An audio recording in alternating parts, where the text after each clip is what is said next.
नमस्कार मित्रांनो, स्वागत आहे आपलं तोंडबंद या युट्यूब चॅनलवर। आज आपण एका अत्यंत गंभीर आणि सर्वांच्या आरोग्याशी संबंधित विषयावर बोलणार आहोत। भारताच्या औषध नियामक संस्था central drug standard control organisation म्हणजे CDSCO ने अलीकडच्या अहवालात 53 औषधं निकृष्ट दर्जाची म्हणजे नॉट ऑफ स्टँडर्ड क्वालिटी म्हणून घोषित केली आहे।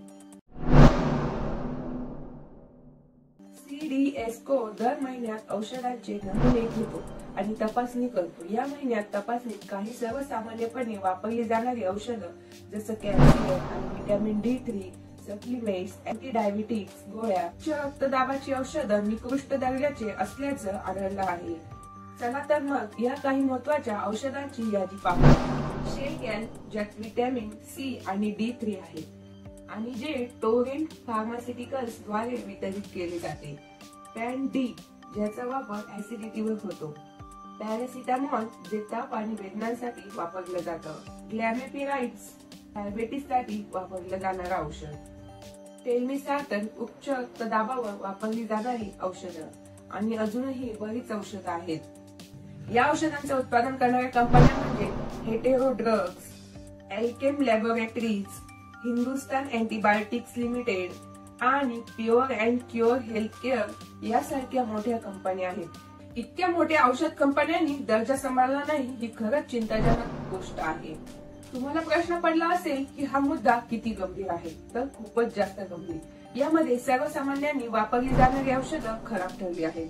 म्हणजेच तुम्ही जी औषधं आरोग्यासाठी घेत आहात तीच तुमच्या आरोग्यावर विपरीत परिणाम करू शकतात। या औषधांमध्ये एक महत्त्वाचं उदाहरण म्हणजे मेट्रोनिडाझोल ज्याचा वापर पोटाच्या संसर्गावर केला जातो। हिंदुस्तान अँटीबायोटिक लिमिटेड कंपनीने तयार केलेले हे औषध निकृष्ट ठरलं आहे।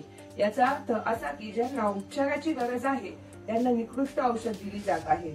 आता विचार करा, जी औषधं आपण निरोगी होण्यासाठी मोठ्या विश्वासाने घेतो तीच औषधं जर चाचणीत नापास झाली आहेत तर आपलं आरोग्य किती धोक्यात आहे तुम्हीच ठरवा। इथून पुढे तुम्हालाच या गोष्टींकडे लक्ष द्यायचं आहे की आपली औषधं नीट तपासली जातात का, नियामक संस्था औषध कंपन्या खरंच जबाबदारीने काम करतात का।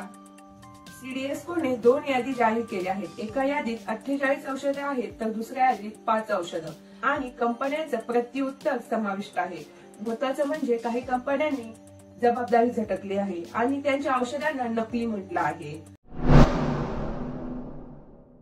आपण ग्राहक म्हणून आपली काळजी घेतली पाहिजे, कारण औषधं घेताना ती कुठून घेतली, त्यांचा दर्जा कसा आहे याची तपासणी केली पाहिजे। आपल्या आरोग्याचा प्रश्न आहे, तो हलक्यात घेता येणार नाही। म्हणून तुमच्या डॉक्टरांचा सल्ला घ्या आणि नेहमी जागरूक राहा। तोंडबंद चॅनेलवर अशाच महत्त्वाच्या विषयावर आम्ही चर्चा करत राहू। जर तुम्हाला ही माहिती उपयुक्त वाटली असेल तर व्हिडिओला लाईक करा, शेअर करा आणि चॅनेलला सबस्क्राईब करा। धन्यवाद।